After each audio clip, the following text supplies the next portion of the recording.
1 week on from the craziest Grand Prix in Formula 1 history, we are back into Europe for the Hungarian Grand Prix, the last race before the summer break. Let's take a look, after that crazy round 11 in Germany, at how the Drivers' and Constructors' Championship shape up, coming into round 12, the last race before the summer break. So we move away from the best race ever in Germany and move on round 12, the last race before the summer break, the Hungarian Grand Prix at Budapest. This circuit has been on the calendar since 1986, only seen moderate track changes. It's virtually the same as what we originally raced on. Monaco without the barriers, 3 sectors tight and twisty, and boy does it give us close racing.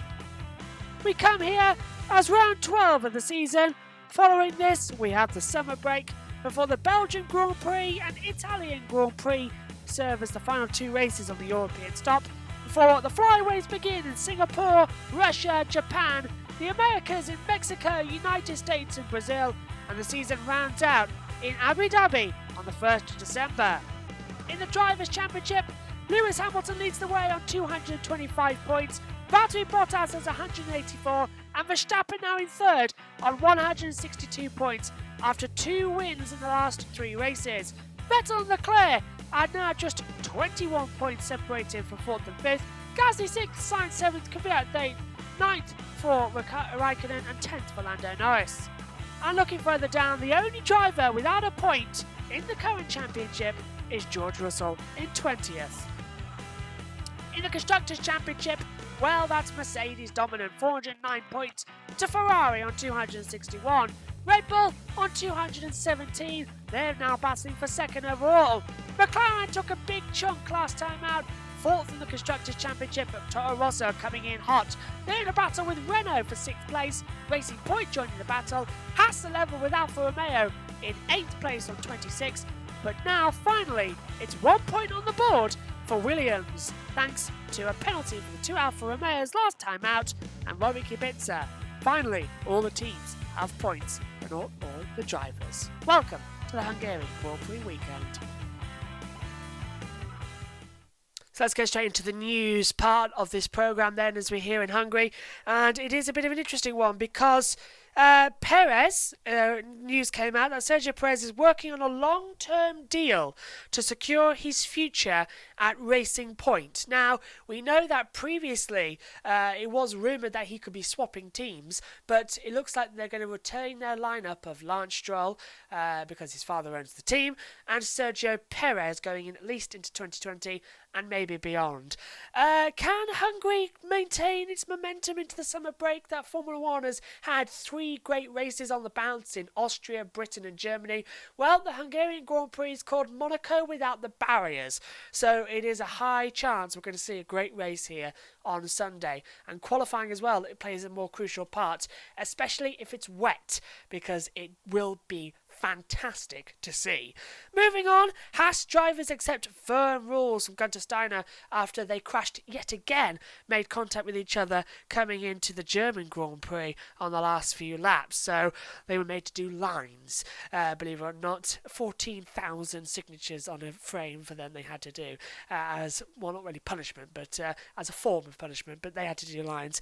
Kubica had mixed feelings after scoring points as he predicts a tough Hungarian Grand Prix weekend, but it's great news for Robert Kubica because Alfa Romeo received 60 seconds of penalty for each drivers for penalties on the formation lap. That promoted Lewis Hamilton to 9th, getting 2 points, and for the first time this year, Williams has a point now after Russell scored it in 10th place, so all teams have scored points this season. But not all drivers, of course. George Russell hasn't. But still, it's a positive step for Williams as well. But that could be, decision could be changed in September, as it was announced yesterday that Alfa Romeo intend to appeal the decision held by the stewards in Germany, so that will be in September. We'll learn whether or not those points stand. So those 2 points that Hamilton scored that may be crucial for the title could end up going. So interesting. Moving further on, Verstappen. Marco's goal of 5 wins in 2019 is possible. Well, he's won 2 so far in 2019, and he's going nowhere. He's absolutely dominating so far, and he's won 2 of the last 3 races. So yes, possible. Verstappen's very much getting back into the title fight as well. And Vettel open-minded about Hungary victory, but Leclerc expects a difficult weekend. Well, we could be. And Hamilton anticipates a stronger Hungarian Grand Prix after a Germany disaster where he had the flu, of course, and chest infection that he had, and he was really out of it during that weekend as well. And Mercedes having an embarrassing title sponsor Grand Prix, Mercedes-Benz German Grand Prix. They come to Hungary now looking for some more positive steps. It is the last race before the summer break as well, and to keep an eye out throughout the summer break for a special programme reflecting on the season so far with each team and driver as we head to the Belgian Grand Prix as well.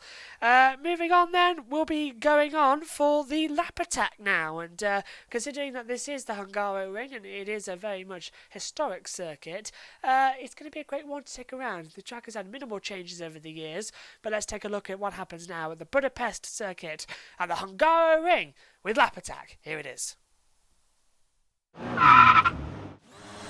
Let's take a lap of the Hungaroring in Budapest, Hungary, a track which first raced back in 1986, 4.381 kilometres, 70 laps on Sunday, race distance 306.63 kilometres and a lap record of 119.071 set by Michael Schumacher in 2004.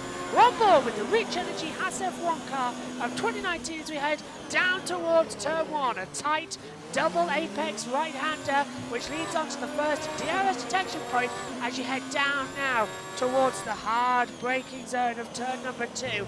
Another tight left-hander for a quick flick right for turn 3 to complete the first sector as you ride uphill towards turn number 4. Drop down from 7th gear to 6th gear, top of the hill turn 4 for a long sweep turn 5 right-hander which is a double barrel apex for 6 and 7. 2nd gear. First now, flick to the right, then flick to the left in the chicane.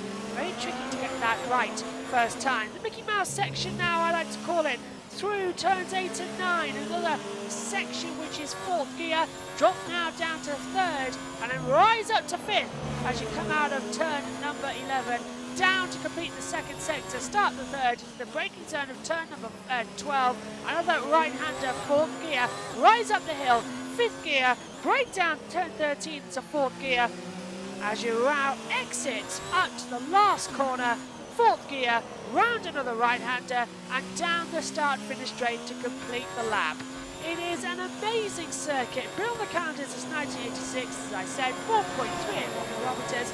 In the dry, it is a great race. In the wet, it is one of the hardest tracks to qualify at.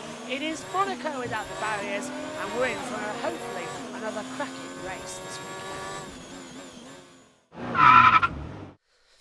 Fantastic circuit, and I can't wait to have more laps around it as soon as I finish this programme as well going into tomorrow. So let's take a look then at what happens going forward. Well, we'll be back tomorrow for the Friday practice review. Saturday, we'll have a Saturday practice review reflecting on FP3 and our predictions to qualifying. That will be coming up at 1:30 on Saturday. 1 o'clock on Sunday for the Sunday race preview. And don't forget you can join us on Tuesday at 8 o'clock for the Grand Review podcast. And stay tuned throughout the summer break for numerous F1 2019 games, along with a special Grand Review mini-season review as we take a look at each team and each driver and what they've done up until now. We discuss what will happen going into the second half of the season. It's going to be fun, that one. I'm looking forward to creating that one.